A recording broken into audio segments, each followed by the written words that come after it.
training goes. Not sure if that's going to hold true. Let's see if we can clean that that dirty camera off right there. Not sure if it's going to hold true. Apologies for the abrupt ending of the streams. The facility, the weight room became unusable for the foreseeable future for today, so we had to cut the stream short. Unfortunately, it's just the nature of having a facility. It's not like a private facility with other people that have keys and have access. So, with that being said, wow, Coach is doing a great job with hair today. Getting a haircut soon, hopefully. But just kind of wanted to reiterate a little bit more on like our shoulder stuff because I want to leave everybody kind of cut off there. But it's important that like when we're feeling a little bit of pain, we got some gunk buildup, we got some tissue bothering us here. Really take time to kind of address the issues there instead of just kind of going ham in our workouts. So we have these issues that arise for some reason, one reason or another.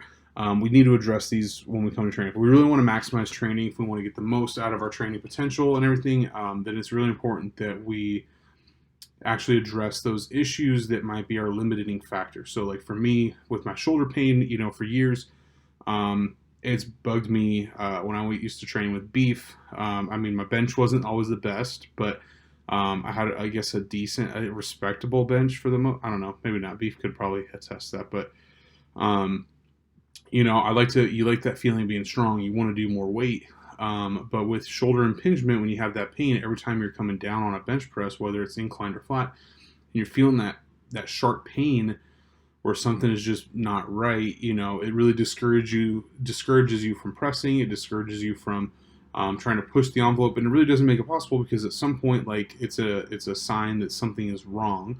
And not all pain and not all things should be pushed through. Like we shouldn't just push through everything just because we can. Like can't just toughen it out just for the hell of it. That should not be our motto, especially when training in the gym stuff. That's just not what we need to have happen. It's not very good for facilitating results for ourselves in the long term. And I'm a pretty good example of that because I've kind of just neglected the fact of it, and I've kind of tried to work around it, try to like make pulling a bigger part of it, which is great. But if you don't address why you're feeling that impingement, that overuse over the years of overhead sports, then it's not really ever going to go away. So getting it a look from the chiropractor and getting his opinion and getting some work done and kind of working on some other tissue work has really helped. But and it's I think the bench is definitely going to come back. And it's going to be better than ever, but it's a process, and it wouldn't be possible if I didn't address it with myself. So that goes for everybody else as well. When you have injury, you have something holding you back, you have something that's keeping you from pushing past, then yes, we need to address that because we are not being as efficient as possible, nor are we optimizing training by any stretch. So that's my 2 cents when it comes to that. Now, when it comes time to training like this, like I had said before, this is a great warm-up. You can do 1 set of all this stuff. You can do 2 sets of all this stuff. You can do 5 reps, 10 reps per set, whatever you like to do. Doesn't really matter.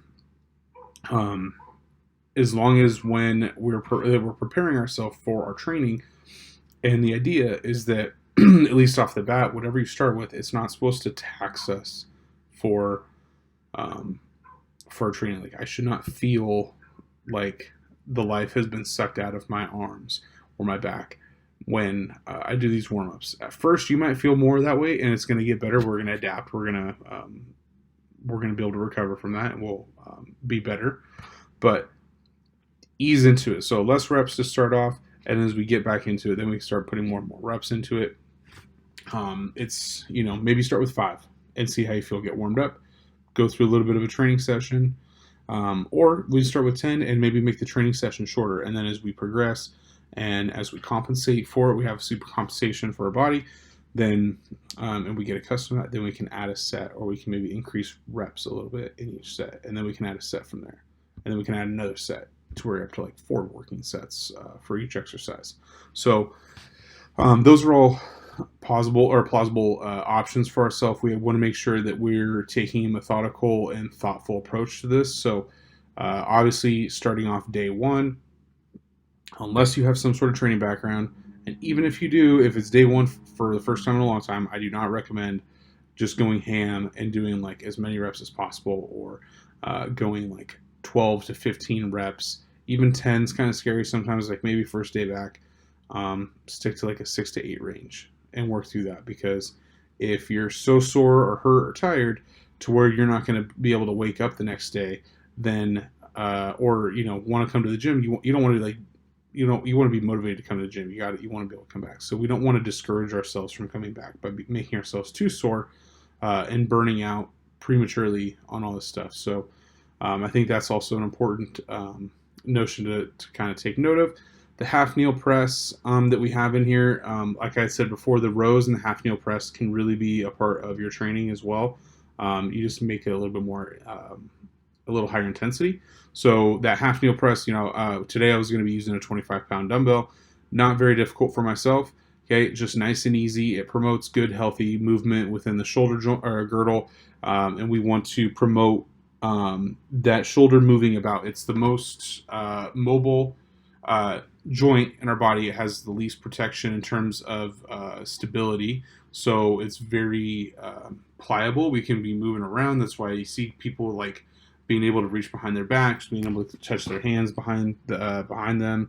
Everyone's got their different traits, but we really want to promote proper movement and good solid movement, and a lot of it too when we're moving through that movement. So we're starting here with our elbow pointing down to the ground. You can have a kettlebell where it's sitting on the back of our wrist. We have a dumbbell, and we basically want to open up, so a little bit of abduction, okay? And then we're going to press straight up and go overhead. We want to think like biceps to earlobe on that press. So that was our half kneel press. It really does not need to be heavy to warm up. We're just trying to get everything going, trying to make sure that we're recruiting properly with our muscles, and that we're prepared for whatever movement we do have in training. And that's really the biggest thing, is that our warm-up gets us prepared for our training. If we're in a state of fitness or strength where our warm-up is kicking our ass, then maybe we need to reassess warm-up a little bit, or we're just in really terrible shape. But then again, even then, we want to reassess warm-up a little bit, because it should be getting us ready for whatever is on our training session plan for the day. So that's what is really key, kind of taking it into everybody's daily life. I know gyms are opening back up, so we want to take that kind of approach. Just because you're not an athlete doesn't mean you can't take that approach. Even if when you're not an athlete, you have just as much right or reason to do that as much as an athlete does for proper warm-ups or an extended warm-up for all of our stuff. So really just kind of making that a point. Take 10 minutes, 5 to 10 minutes to get warmed up. Don't be the dude that just comes in, puts on his fingerless gloves and his muscle tee, and just starts rowing and pressing like crazy, grunting and making moaning noises. Nobody appreciates that. I can appreciate someone lifting weights just like the next person, but when you come in and you're an asshole about it, and you're just doing it to do it, it's like, I mean, you do you, but if you really want to get better, if we're really trying to make goals happen, then we need to do things properly, and we want to put ourselves in the best position possible when it comes to that stuff. So proper warm-ups, okay, making sure that we address issues with our injuries or anything that might be holding us back. I would say don't be afraid to go to a chiropractor. I went for the first time ever, and I don't regret it at all. I've been wanting to go for the longest time. Never really felt like I was out of whack. Like I never felt like I had back issues, like the normal stuff. I squatted improperly, I deadlifted improperly, did too much too soon when it comes to some of these movements, and I paid the price for it by being super sore and having aches and pains. My body responded accordingly, and it basically notified me that I need to cut that shit out and do a better job of monitoring that stuff. And that's really what your body's doing. Your body's going to let you know if you compensate on a deadlift or squat if you're doing something bad. It's like you will feel it. You'll feel where you use the muscles, what joints were taxed. You'll feel where that stuff is at. So being mindful about that, warm up, but making sure that we're addressing these issues. Okay, like if you have hip impingement, if you've got poor ankle mobility, if you've got sore knees, if you got tight hammies, whatever it is, don't just go get underneath the bar and squat. Please don't. Nobody wants to see you get hurt. I don't want to see you get hurt. You don't want to get hurt. As someone who's been hurt, you definitely don't want to be hurt long term. It makes you feel terrible. So really just be mindful about taking care of ourselves. Make sure that we're properly set up. I think one of the favorite quotes that I've seen recently, and I'm pretty sure it's been around for a while, I'm sure, because No one really knows exactly who came up with it or who created it, but it happened to do with strength conditioning specifically, and it just said, hey, like someone asked, why do you do warm up? And the response was, well, why do you preheat an oven to bake a cake? Because you want to have good results. So obviously, the oven being preheated and the oven being on is going to ensure that your cake gets baked. Us warming up prior to training is going to make sure that the results that happen are going to be what we desire. Okay, so if you want better results, warm up, take care of yourself, do things the right way. If you don't give a shit, then you probably don't like listening to me talk anyway, or me train anyway. So have fun getting hurt. But yeah, so we just want to make sure we take care of that stuff. Banded rows, the last thing that was on our list today, that can easily be supplemented for like for cable rows. So if you're at a gym or if you have a facility available to you, or even at a private home, if you've got a cable machine where you can like load that up easily, then by all means go for it. Neutral grip to where our palms are facing inward to our body. You can go supinated grip rows to where our palms are up. Pronated rows is fine. That's like what you would find on like a rowing machine. If you're doing like CrossFit or if you're doing for time and stuff, that's totally fine. The only thing with like pronated rows is usually that shoulder is internally rotated when you're pronated, and oftentimes we're trying to open up the shoulder, trying to externally rotate, which requires us to move out. Okay, so that means our humerus goes away from the body. So that's what we're trying to get at. So that's why I often promote the neutral grip attachment for pressing, for pulling.